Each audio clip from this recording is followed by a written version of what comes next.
Welcome to the Outlaw Radio Show. My name is Zach Adams, and I pastor a church located just outside of Athens, Georgia. The name of the church is Calvary 316. If you're local, would love for you to come check us out. Our website is calvary316.com. You can watch us live Sunday mornings at 10:30 a.m. by visiting calvary316.live. So the church website is calvary316.com. Our live stream, calvary316.live. With all that being said, I am the husband of one, Miss Jessica Adams. I outpunted my coverage, father of three. Really blessed to be hosting this show. So thankful that you are joining us tonight. The Outlaw Radio Show, in case you're unaware, really kind of three pillars to what we do. First, the show is unscripted. I have no idea what we will be talking about tonight. Our producer, Mr. Creighton Vaughn, will introduce the topic. It's my job to turn that topic into a Bible study. And so I have no idea what we're talking about. You have no idea what we're talking about, but we will find out very shortly. So the show it's unscripted. It's also designed to be interactive. I'm joined in the studio. I'll introduce these guys in just a second by three of my friends, plus Creighton, the producer. So we will interact. These guys are free to share their thoughts, ask questions, interject feedback. The show being interactive is also designed where you, if you're watching us online, you can leave comments, you can leave questions. Interactive, it's a conversation, it's unscripted, the Outlaw Radio Show. With all that being said, let me dive right in. Creighton, may the 4th be with you. Oh, right? You totally stole my line. Did I steal your thunder? Star Wars shirt. It's May the 4th. I've got, guys, as we're starting, using a line from the worst race in Star Wars. Mandalorians are the worst. Don't be a Mandalorian. Wow. You stole my line. That was going to be my intro. Although the show, The Mandalorian, it's pretty good. I have heard that, yes. It's good. I will say the Boba Fett spinoff, I watched some of it in the hospital, and I got to actually tell you, this is just funny. So I watched like 4 or 5 episodes of I forget what it's called, but it's based on Boba Fett. Book of Boba Fett. The Book of Boba Fett. There you go. And I did not like it. I did not think it was very good. It was dark. Mhm. And I wanted to watch it because my sons, so Quincy's 10, Theodore is 7. They're big into Star Wars. I knew that they were going to want to watch it. Come to find out, they had been waiting to watch it till I got home from the hospital. I watched it some in the hospital. So I got home, and the boys came to me, and they were like, Dad, have you watched the Book of Boba Fett? And before I could say anything, Jessica, knowing the situation, jumped in and said, no, boys, I've been watching it. Like, she totally dove on top of the grenade. Oh, wow. Yeah, that is a good woman right there. And I was just sitting there like, I didn't even have to lie. I didn't even have to say anything. Jess just jumped on the grenade and took one for the team. So it is May 4th, commonly known as May the 4th. Be with you. Tomorrow's Revenge of the 5th. Is this the right signal? This is it. So- right? No, and I'm not putting you on camera while you're doing that. Creighton, if you talk, you No. want to switch to yourself. I don't know if you know Yeah, how I to do agree. this. I got distracted because they were doing Well, let's get to dumb today. stuff. Let's Yeah, introduce get today. to We've them. got This is the way. we are joined by way. Nicholas Monty, Dill Daddy Derek, and Spice Daddy. Fellas, how you doing? Good. How are Beautiful. you? Doing great. That's all that we got here right off the I mean, jump. we're doing great. What do you want? It's May the 4th to be with us. This Yeah. is the way. This is that the we're way. going to do This this. is the way. This is the way. This is just a disaster to start with. No, this is the way. I mean, we This got is the way. Cinco de Mayo tomorrow. We got the May the weekend 4th. coming up. Jess and I were convinced that Cinco de Mayo was on Friday. Yeah. So we were organizing a taco night and the whole bit. And It's Yeah. like, wait a second, it's on Thursday. So we're doing Cinco de Mayo on Friday. That's our plan anyway. With all that being said, so last week, I guess we will move this show right along. Last week, we kind of addressed the elephant in the room, why it took us to the end of April to have the first episode of the Outlaw Radio Show in 2022. If you missed last week, the Cliff Notes, I got COVID at the end of 2021. Got it bad, real bad. Ended up in the hospital, ended up in a coma, ended up in the ICU till March 12th. Wasn't supposed to make it. It's by the grace of God that I survived. The doctors had all but told my family to start planning my funeral. And Jesus decided that it wasn't my time. And apart from that, there's really no medical explanation for why I'm here. I am in recovery. I am so thankful to be alive, to be used by the Lord. I don't have really good use of my arms. My arms are kind of the last thing to come back from being in a coma. They fell out of joint. I had some neurological issues that arose from that. I lost a lot of my hair, which is why if you're watching on the live stream, if you're listening on the podcast, you can't see me, obviously, but I'm wearing a hat, and I'll be rocking a hat until my hair comes back. or doesn't. Because I'm deeply self-conscious about my hair. I did ask the doctor at my 1-month follow-up. I said, Doc, why did I lose my hair? Like, what's going on with this? He said, well, it is a side effect of COVID, and extreme COVID cases. It has been known for people to lose their hair. And if you undergo extreme trauma, like you've gone through, you can also lose your hair. He said, don't worry, it should come back. To which I replied, you said should. You didn't say will. And he goes, well, it should come back. So I'm hoping that my hair comes back. That inspires confidence. It really doesn't.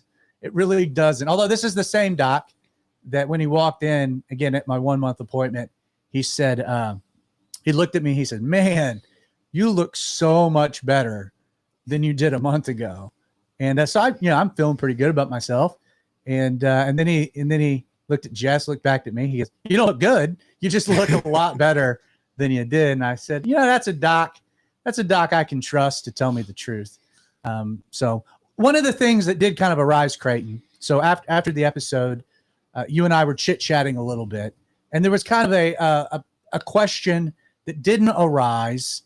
I don't want to make today's episode all about this. I want to get into whatever it is that you want me to turn into a Bible study.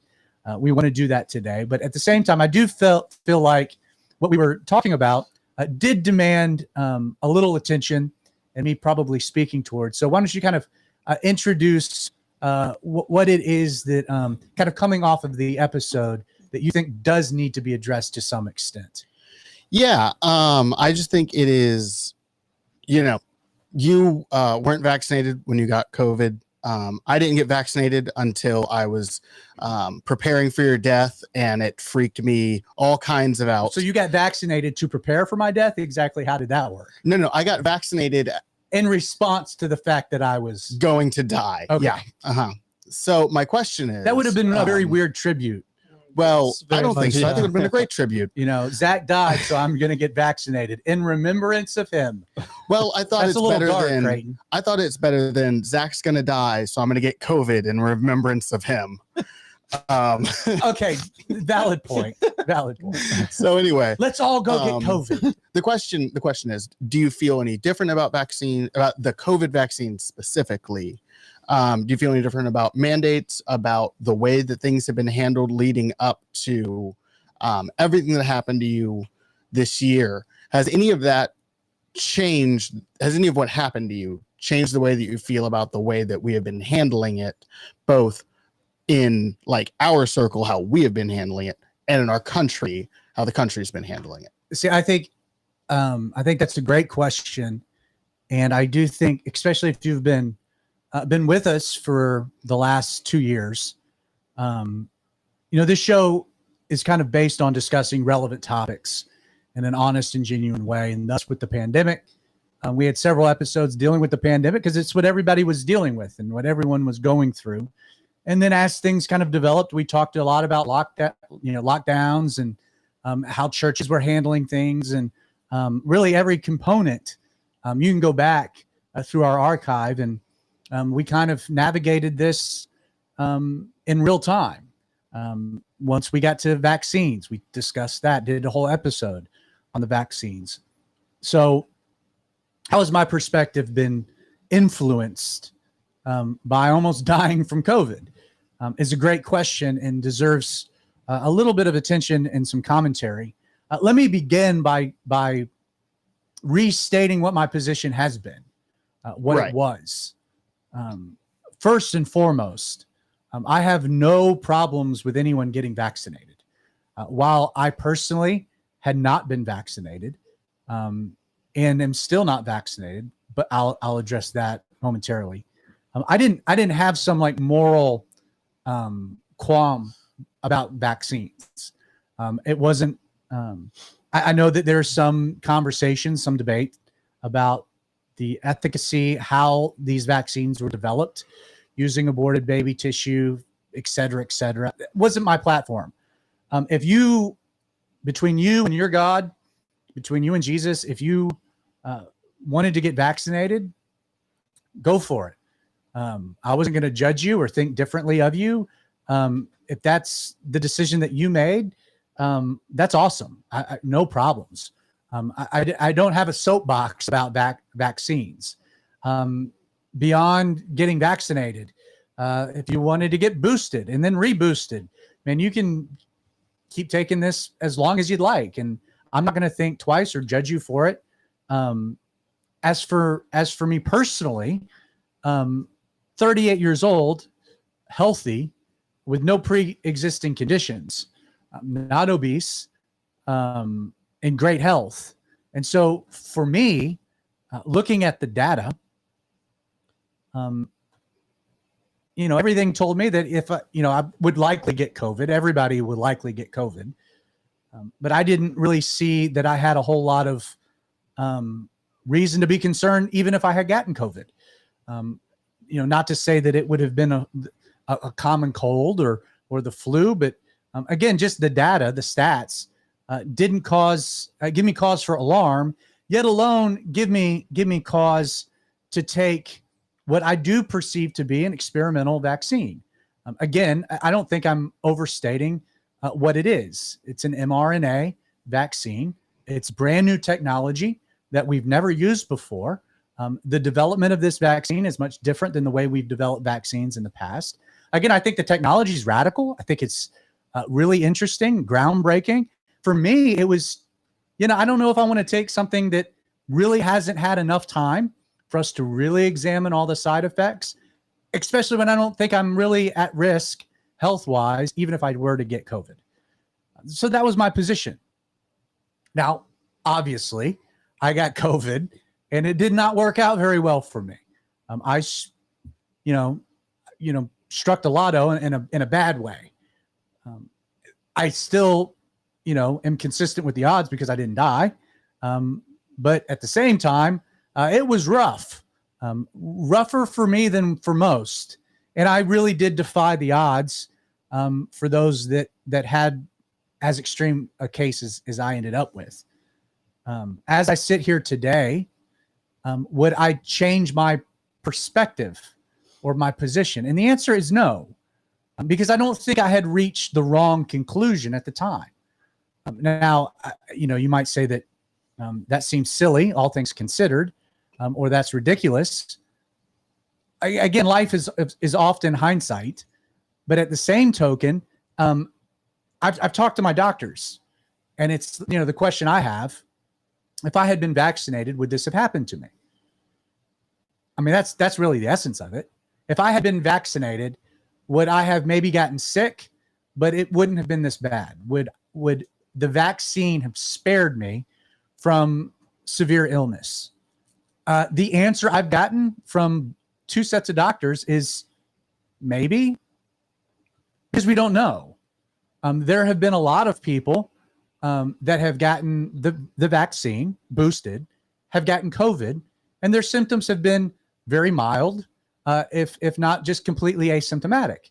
Was that the vaccine or not? Well, we really don't know, because there was a lot of people before the vaccine that got COVID and had very mild symptoms and or were asymptomatic.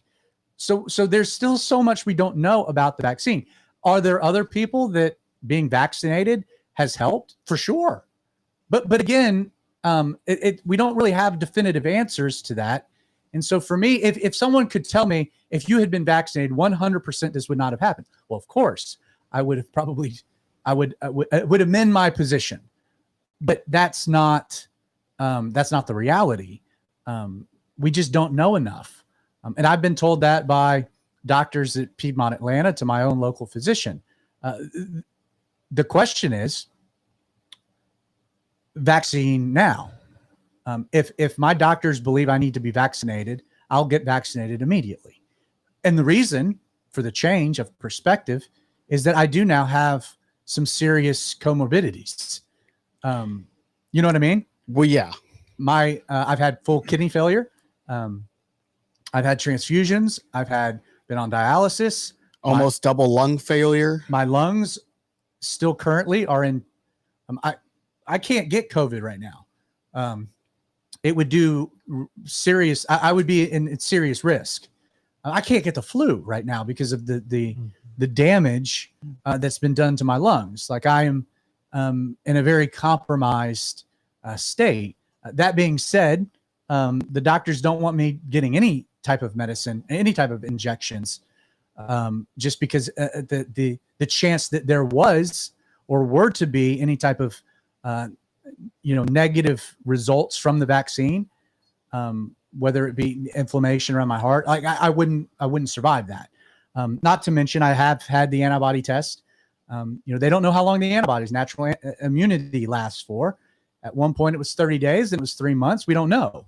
So I went and did get an antibody test, and I'm covered. If at some point I don't have natural immunity, if my lungs are still in a very weakened state because I've had COVID, I'll get vaccinated. Again, I didn't have some moral quandary. It was just one of those things where I didn't really think I needed it, and I'm not so sure that it would have spared me from what I went through. Again, I still have not.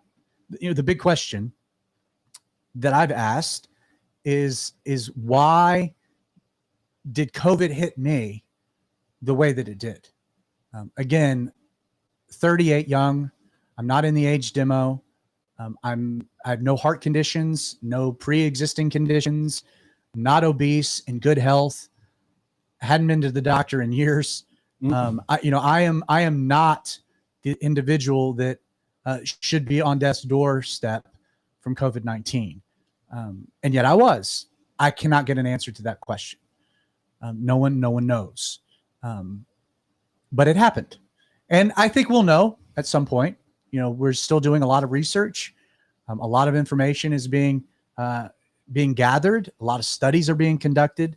I think at some point we'll have a better insight into it. And we'll also, I think the vaccines themselves will get better and better. So that kind of answer, I know when you and I talked about this privately, that kind of surprised you.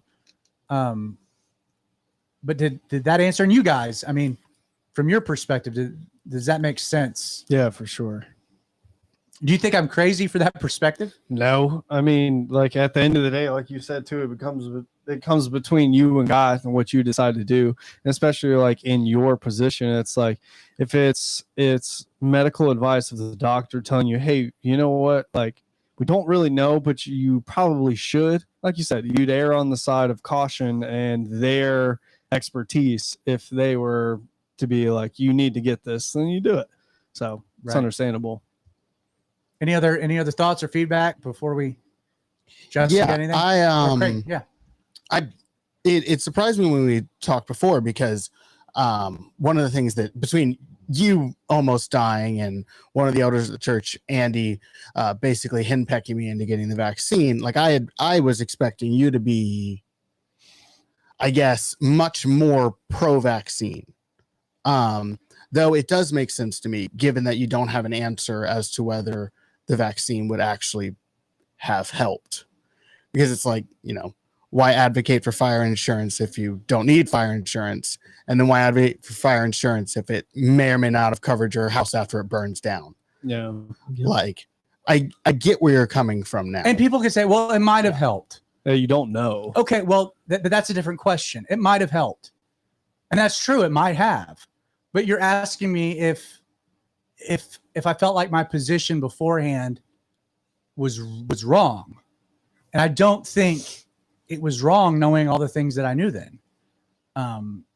Even now, I can't say that even with what I know now, that I would go back and tell Zach Adams in November of 2021, you should really change your position on it. Mm-hmm. At the same time, I'm like, let's bring it home right now. And am I going to go out and start advocating that everybody go get vaccinated? Hey, look at me. Look at what happened to me. You should take this seriously. Don't tiptoe around this. It almost killed me.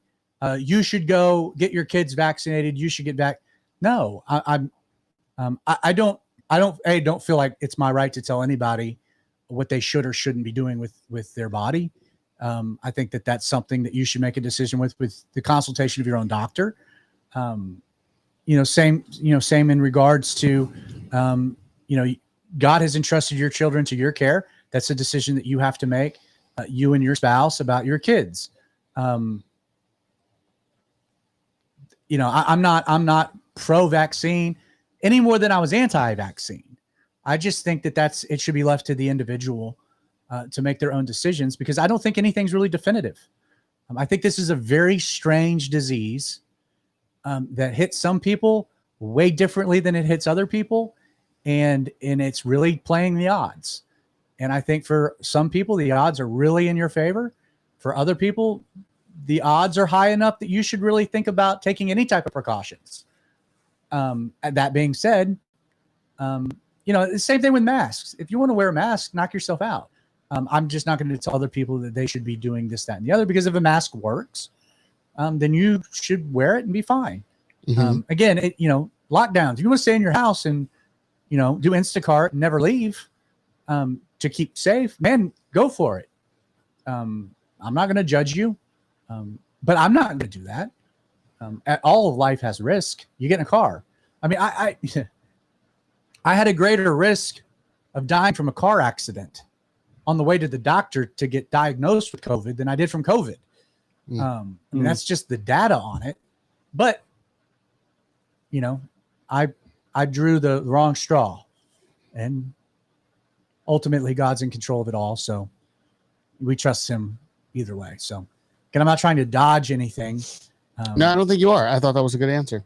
So boys. Yeah, no, for with sure. all that being said, let's get to what we're going to talk about today, and then I'm going to try to turn whatever that is into a Bible study. Let's have some fun. All right. Well, It is nothing the about way. today's topic's fun.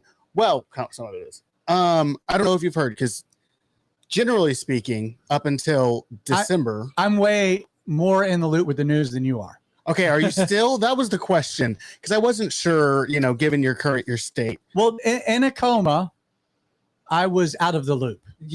Mhm. I will concede that. Or were you more in the loop? No, I was way out of the loop, Spice Daddy. Not in the loop of anything, really. Just some crazy dreams. Up in heaven, farming his land. Just where I was. And then for a few weeks after that, was not connecting thoughts, that's for sure. And then while in the hospital, I watched the State of the Union one night and was like, my heart, my blood pressure, I can't handle this. So there was no news. I was in the complete dark my whole time in the hospital, even until the first week or two being home. And then I got sucked back in.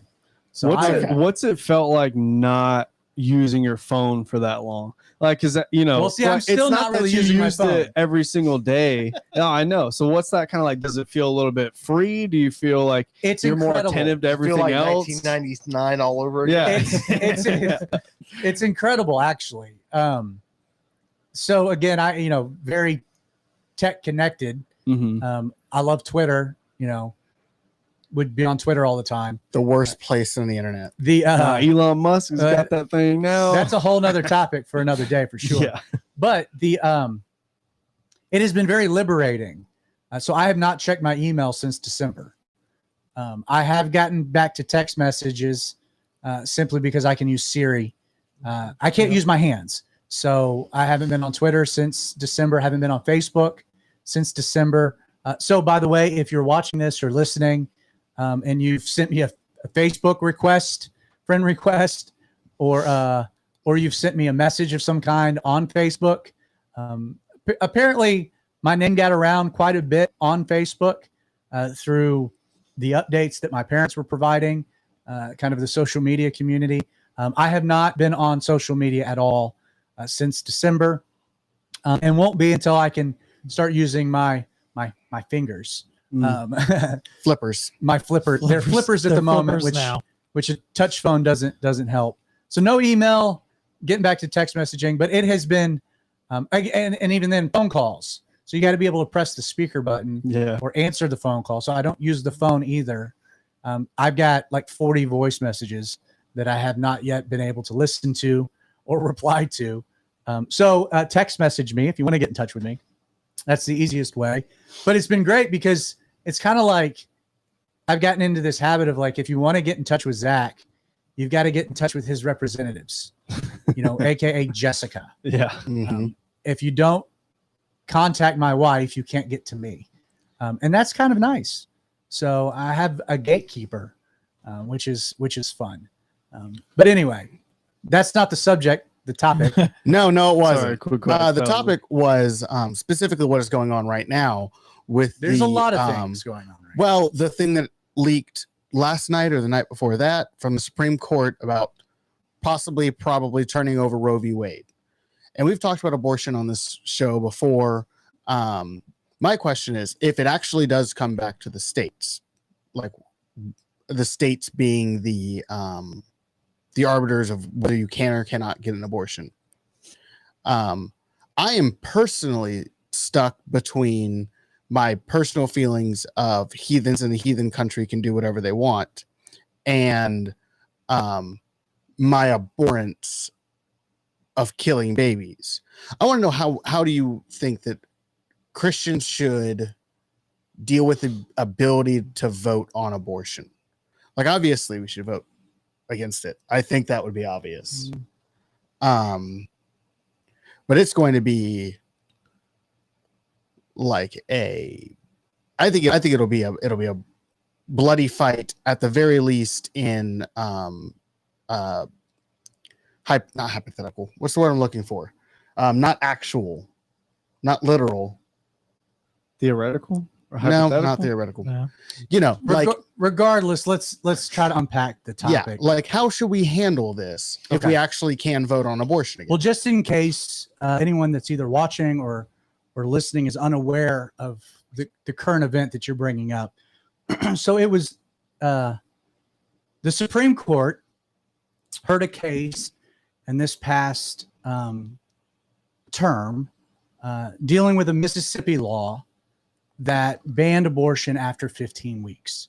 And that law was challenged, worked its way up through the court system, and landed, was accepted and has landed at the Supreme Court. Supreme Court heard the arguments, and depending on how the Supreme Court would rule, what makes abortion cases have come before the Supreme Court before, what makes this one relevant and very important is that depending on how the judges ruled, would directly undermine not just Roe versus Wade, but Casey, the other law dealing with abortion.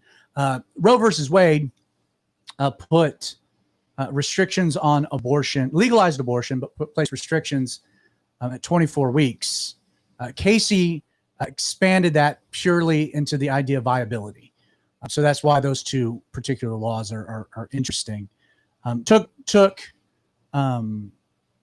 versus Wade took the conversation of abortion out of the legislative process, out of the will of the people, and 9 justices, 7 really, voted to read into the Constitution a right that didn't exist. So they said that women have the right, a constitutional right to be able to have an abortion. Although the Constitution never mentions abortion, it's never addressed. Roe versus Wade. So what ended up happening is this Mississippi law came before the court, wanted to take the restriction, limit abortion 15 weeks, which directly, babies don't survive at 15 weeks outside of the womb. So that undermines Casey, the precedent of Casey dealing with viability. Obviously 15 weeks is much earlier than 24, which would undermine Roe versus Wade. So we've had 50, 60 years of precedent. What would the court do? Well, the court has changed quite a bit because of Donald Trump. Most notably, the replacement of Ruth Bader Ginsburg. So Ruth Bader Ginsburg set the court 5-4, conservative to liberal. That being said, John Roberts, who people tend to place as one of the 5 conservatives, hasn't exactly voted very conservatively throughout his history. So he kind of operates as the swing vote. And most people believe that John Roberts would probably have sided with the liberals, upholding Roe versus Wade, for all kinds of reasons that we could discuss at a different time that's not really relevant. But Ruth Bader Ginsburg was replaced by Amy Coney Barrett.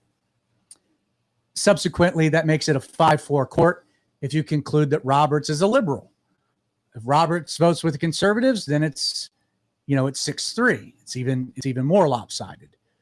So to have an abortion case come before a court that is decidedly conservative, this was something that people anticipated happening, which is one of the things that I have a problem with.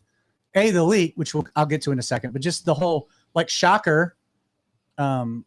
This conservative court is going to go after Roe versus Wade. For the last 60 years, conservatives have been voting for presidents to put justices on the court for one reason, and that is to overturn Roe versus Wade. There's a huge percentage of our population that thinks, like you do, Creighton, and like I do, like I think all of us, that abortion is the murdering of a child. That being said, so what happened? Well, the way that the court works is that internally, briefs are written for or against. They get circulated amongst the 9 justices. This is their way of sharing their opinions with one another, trying to present arguments to persuade others. They'll do a vote right after the case, kind of a straw poll within the court. everything gets reserved after these briefs for a final vote. We have no idea if the final vote's taken place. All we know is that the brief that Samuel Alito wrote, and Samuel Alito is one of the conservative justices, his brief got leaked. Now, this is the first time that something like this has happened in the history of the Supreme Court. You listen to pundits. I mean, this is not just a shockwave. This is earth-shattering. I heard one guy compare it to like the 1919 Black Sox scandal for baseball. You know, like you had to, like, it was such an egregious thing, gambling on baseball, throwing the World Series, that like wholesale changes had to happen to ensure the integrity of baseball moving forward. Laura Ingraham told a story last night on Tucker Carlson about how she clerked for the court. And there's about 40 clerks that work for the justices, and that on the first day, Rehnquist at the time brought all the clerks in and said, if anything that happens in the privacy of this institution is leaked or communicated, your job, your career as a lawyer will be finished. We will destroy you. This is a big thing that it was leaked. The question ends up being is who leaked it and why was it leaked? The predominant perspective is that a liberal clerk leaked the brief knowing that the justices had already voted to overturn Roe versus Wade, which we won't know till the end of June, middle of June, sometime in June, and thus is wanting to create a public outcry to try to pressure one of the conservative justices to changing their opinion, you know, basically showing mob mentality, mob rule, violence, change your mind or it's going to get worse. Some people think that it was leaked to create a wedge issue for the midterm elections in November. The economy is terrible. Foreign wars are not working out very well. Biden is way underwater in popularity. The Democrats are poised to take massive defeats in both the House and the Senate this fall. Some are predicting a red wave. So if you throw out the issue of abortion, maybe it galvanizes the liberal base, gives them something to run on, a platform, you know, to try to appeal to the suburban women that have been leaving the Democratic Party because of economic issues. Now it galvanizes them. You know, there's all kinds of theories. I personally have a different theory, that it was John Roberts who leaked it himself. He's come out, you know, real staunchly against it. We're going to find out who did it. But to me, John Roberts is I think, a vindictive small man, and he knows that he has no position or power on this court anymore. And I think he's leaking it because he wants to keep the court away from entering into these type of controversial issues. And so to me, it makes a lot of sense why John Roberts might leak it to try to scare the conservatives into backing off. Again, it's his court, but he has no power anymore because Amy Coney Barrett took away his swing vote. He has no swing vote. He has no voice. Regardless of how, why, what, whatever, the issue of abortion from a Christian standpoint, let's look at it from two different perspectives. There's the purely ethical Christian perspective, and then it's the Christian trying to also navigate in a secular society perspective. I understand the perspective of many that argue Roe versus Wade was bad law. It took an issue that should have been decided by the voters legislatively, circumvented the natural democratic processes, and it was forced on the American population, and that it should be overturned purely so that the states, which are the incubators of democracy, can figure this out, that people can debate, vote, have a say, and reach consensuses. Now, clearly, you're going to have states like California, New York, liberal states, where this is going to have no effect whatsoever on. They have, very liberal positions on abortion, very few restrictions. This is not going to change it. When people are out there saying this is going to make abortion illegal, they don't understand the law. this is not going to make abortion illegal. It's going to stay legal in the entire West Coast of America, which is all very liberal. Nothing changes. All that it does is it enables conservative states to enact laws that reflect the voters of those states. Thus, the state of Georgia, which got a whole lot of grief for the heartbeat bill, that will come back around. So I can imagine the state of Georgia passing, if the voters vote for it and the governor signs it, limiting abortion to the heartbeat. So if it's before the heartbeat, it's fine. Once the heartbeat's detected, with some exceptions, but few, abortion would be illegal in that sense. 15 weeks, Mississippi, one of the most conservative states in the union, places it at 15 weeks, which is 8 weeks even after the heartbeat. That's when you find out the gender of the fetus. So this will throw it back to the states and allow people to vote. And you'll hear conservatives say that this is a good thing, even if the House of Representatives and the Senate, want to try to make a federal law, that's the way that it should happen, and that the court stepping in, Roe versus Wade, circumvented the democratic process, and we should get back to democracy. People should vote. If you feel strongly about it, vote for representatives that will reflect your positions. And if the will of the country is, 24 weeks, then that's the will of the country. If it's no abortion at all, that's the will of the country. Let the country decide. Okay, I understand that. Here's the problem with that. If you believe it's murder, should we sit back idly and say, well, if the consensus position of Nazi Germany is that we should exterminate Jews, well, we should exterminate Jews. And I know that that's a really hard illustration, but if you believe that it is the killing of a child made by God, and that since Roe versus Wade, you've had 18 million black children never make it out of the womb, that's a genocide. Is it okay to sit back and say, well, the majority position of that country said that the genocide was okay and voted for it? Well, as a Christian, I can't sit back and capitulate to that. Now, what do? Do you bomb abortion clinics? No, I mean, you make your voice known in the democratic process. Within our country, there's restrictions on the way in which we advocate for certain things. I think as the church, our platform needs to remain. Again, I hate being known. I hate when the church is known more for what it's against than what it's for. I hate being known by being anti-abortion. No, I'm pro-children. I'm pro-life. I think adoption is a wonderful thing. My heart breaks for women that are placed into really difficult situations where their life gets upended by an ill-timed pregnancy. That happens. That's a real thing. I think the church should come around single mothers, should encourage them and be there and support them and help them. I think our government, instead of the amount of money that we spend in the abortion industry, what if you have a child, the government underwrites you?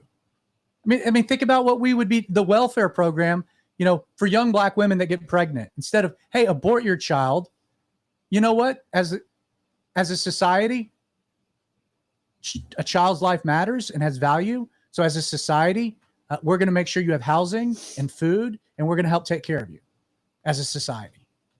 I think that's a much better position, probably cheaper in the grand scheme of things, regarding the trillions of dollars we throw away in welfare, every decade. So as Christians, I think politically, I like the idea of a vote mattering, to actually be able to have a say. I think this is a mistake that the Democrats are making, thinking that that abortion being removed from the legislative process was the greatest thing that ever happened to the Democrats, because it's not an issue that I think they can run on. They don't run on it now. I mean, it's hard to run on killing babies, especially when the Democratic. So Bill Clinton, and you guys are too young for this. His whole deal was abortion should be legal but rare. And the idea was this is a tragic thing, and it should happen. It shouldn't happen often. It should be safe, legal, safe, and rare. There was some mantra, but abortion's now celebrated by extreme people. All the data out there, when you ask somebody, should Roe versus Wade be overturned? A majority of Americans say no. They don't understand what Roe does. If you ask Americans, do you think babies should be aborted in the third trimester or after the heartbeat? The majority of Americans say absolutely not. Like, you want to make it a voting issue. I think that's going to play more towards the conservative end of things that haven't been able to vote on it at all, as opposed to the Democrats. But hey, before I go any further, fellas, why don't you guys chime in a little bit on what you guys are thinking about the topic, about the issue. Let's start with you, Justin. Well, I've been discussing that a little bit at work and stuff. And anytime somebody asks me what I think about it, I'm like, well, when do you believe life begins? I think that's the most essential question you must answer before you can even have a say on the abortion issue. When does life begin? Because if you believe life and most of the people that they say, oh, I believe women should have a right to abort babies or do whatever they want to their body, but then when I ask them, when do you believe life begins? They say at conception. And then I'm like, well, that's murder, right? And then at that point, you have to, murder's murder. So at some point, it's either okay to murder babies, therefore it's okay to murder everybody else. And you see what I'm saying? For sure. So you have to establish when life begins. And as a Christian, yeah, I must vote for life. That's what we're all about. This is the way. So I listened to a podcast a few years ago that was, it was not a Christian podcast. It was done by a group of really atheists, but they were talking about the abortion issue, and they were talking about it from the context of what Casey did, the court case dealing with Casey, and establishing the idea of viability. Because you're right, ultimately, the debate about abortion comes back to when does life begin? Because if you determine that a fetus is a child, a living child, well, then there's rights. So this is no longer about a woman choosing what to do with her body. The government is going to step in and say, well, the child has rights too, etc. So the Casey said viability, meaning that life begins when the fetus can viably survive outside of the mother.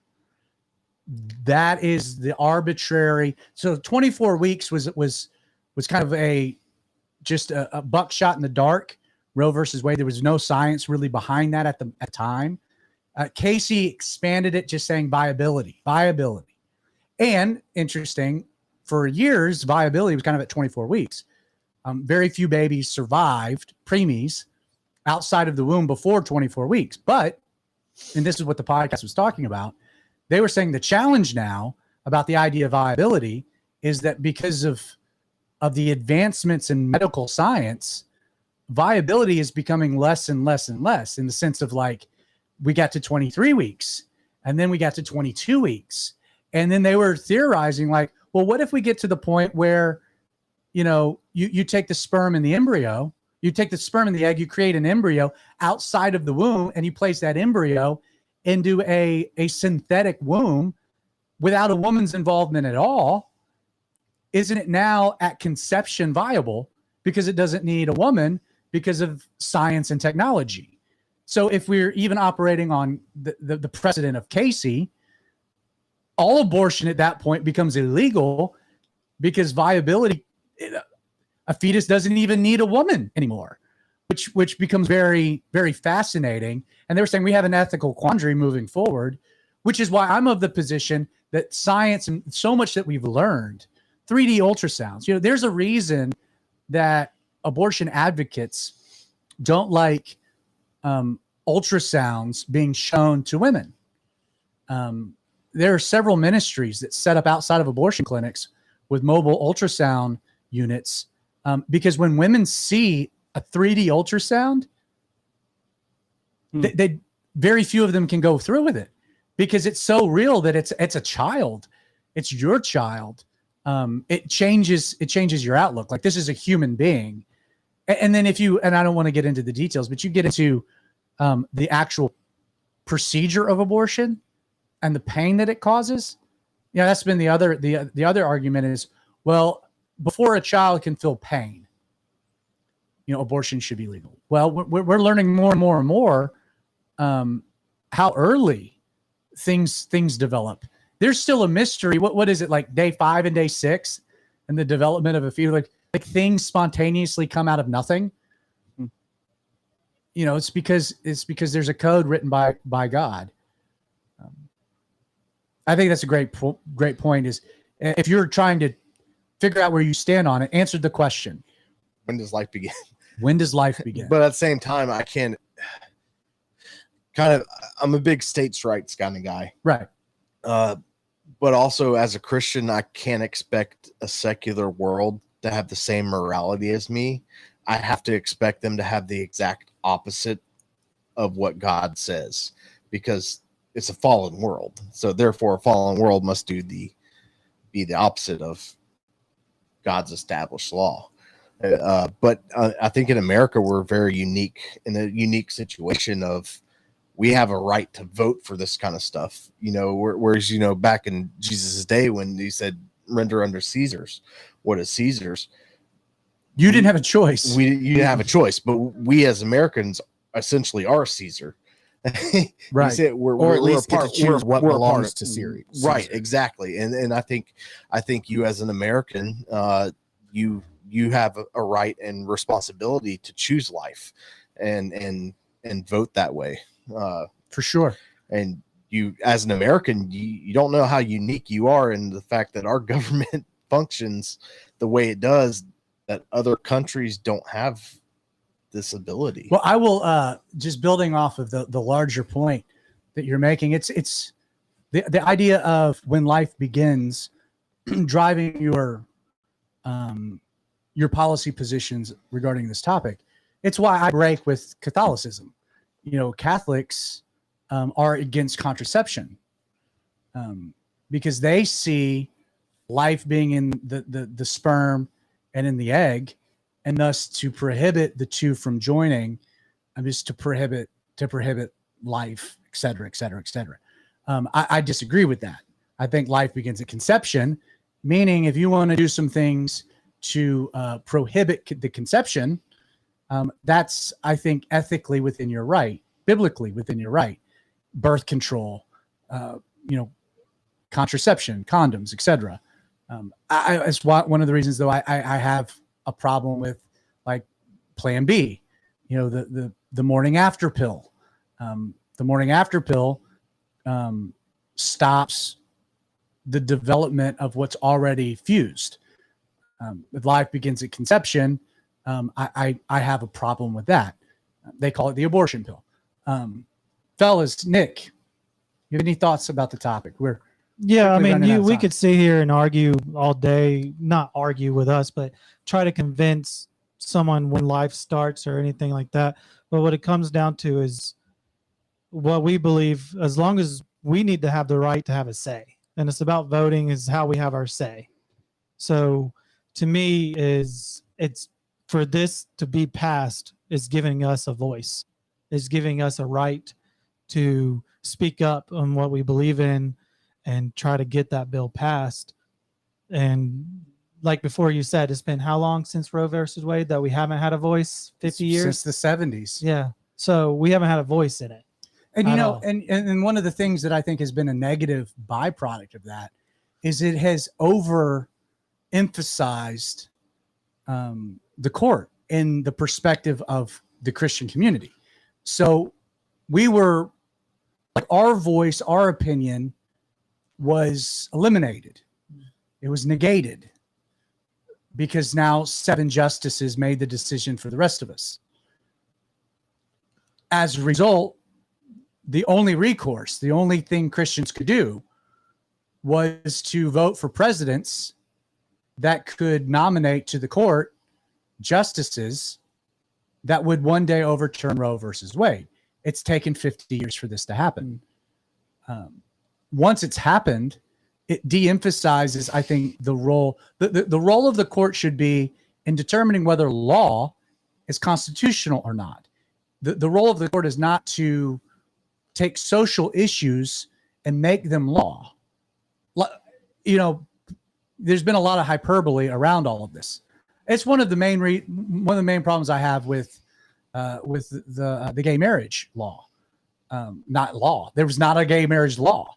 It was the Supreme Court ruling that gay marriage should be legal across the country, arbitrarily redefining marriage from the perspective of the state when it had always beforehand been defined by religion. I think they took the debate about whether or not gay marriage should be legal or not out of the vote and imposed it onto society. I think the court should get out of that, which interestingly enough was the very position of Ruth Bader Ginsburg. Ruth Bader Ginsburg and Anthony Scalia were together in their belief that Roe was bad law and circumvented democracy.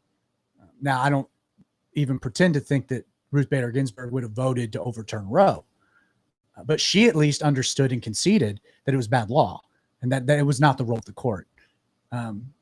Deal Daddy, some final thoughts on it. Yeah, I'm a little ignorant to the exact situation. So when they say overturn Roe v. Wade, is that more of like this law is done with and you can get an abortion at any week, or is it no, you can't get an abortion at all type thing? All it does is it says that the Mississippi state law that bans abortion after 15 weeks is legal. People have been arguing that it's illegal because of the precedent established by Roe versus Wade. Gotcha. So Roe versus Wade establishes legal precedent for the Mississippi law or any restriction of abortion before 24 weeks or viability to be illegal. Yeah, that's weird. Just leave it with the states. So that's what by saying the Mississippi state law is legal undermines the precedent of Roe, and it creates a new precedent. Not just the 15 weeks, but it creates a much larger precedent that it's the state that gets to decide individually. And I will concede that you will end up with this really kind of crazy dynamic where you'll have states where abortion is legal and states where it's not. And so if you live in Nevada and it's illegal, you'll have to drive into California to get an abortion. But if that's what the voters of California want their state to do within our democracy, that's what they can do. Yeah, Craig. All right. I want to bring up one of the comments we got. Yeah. So I think it has a very good point. It's from our favorite fan, Jennifer. Yay. And she says that she is pro-adoption and she has 2 adopted nieces and that she loves them to the moon and back. And I think that is a very important thing to bring up when talking about abortion, specifically because the like the foster care and the adoption scene is I think a lot is very misrepresented to people, because you kind of have 2 different adoption scenes. As someone who I have an adopted younger sister, I went through this when I was a kid when we tried to adopt her. Basically, you have the adoption of children and the adoption of babies. And the adoption of babies is I think there's something like 20 couples for every newborn that's put up for adoption. There's a lot of loving homes out there. There's a lot of loving homes for adult children. For older children, it's much harder to find families because people want to have a baby or whatever. I'd like to adopt an 18-year-old that pays rent. That's just called getting a renter. A roommate. It's called Creighton. But yeah, that is because you talked about the fact that heart goes out for people who are in that situation and they're 17 and have to drop out of school and raise a daughter and don't know how to do that and whatever. Adoption, especially with young babies. I mean, if you find an adoption age, your baby will be adopted immediately. Let me close by saying, just for anyone that's out there that is thinking about having an abortion, there are, again, echoing what Creighton said. I know you feel like your back is up against a wall and you only have one option, but the truth is you don't. You don't have just one option. There are other options. God's grace is sufficient, and find a church that'll come alongside and help you raise that child. That's an option. If you just can't do it, I don't think that there's any greater act of love, selfless love, than to hand that child over to a loving family, and giving your child a chance of life and happiness. That's another option. If you're watching and you've had an abortion, that stinks. I'm not going to sugarcoat it. It's a terrible thing, but it's not the unpardonable sin. And Jesus loves you and he cares for you. His grace is sufficient, and he can heal you. Yes, you've made a terrible mistake, but God's goodness is still sufficient, and he still has a plan and a future for you. And that child is with Jesus. And one day you'll get to meet that child. And it'll be a difficult and a sobering moment.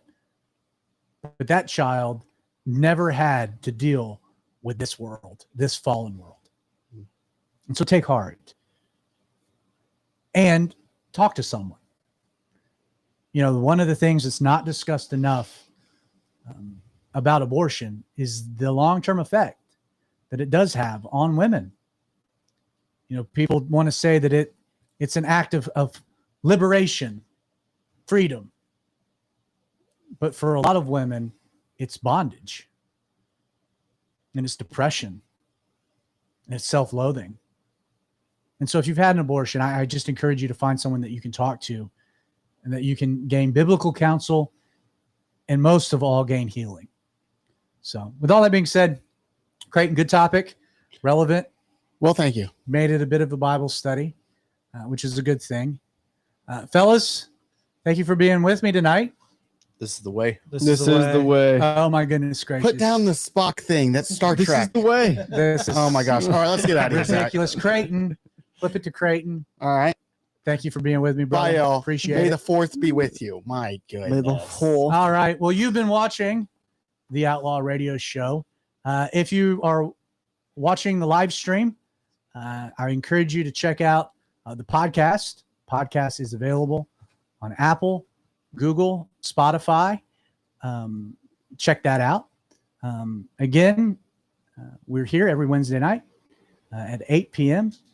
So if I don't talk to you between now and then, man, see you here, there, in the air, or we'll see you next Wednesday, not Sunday. Nick, hit the button.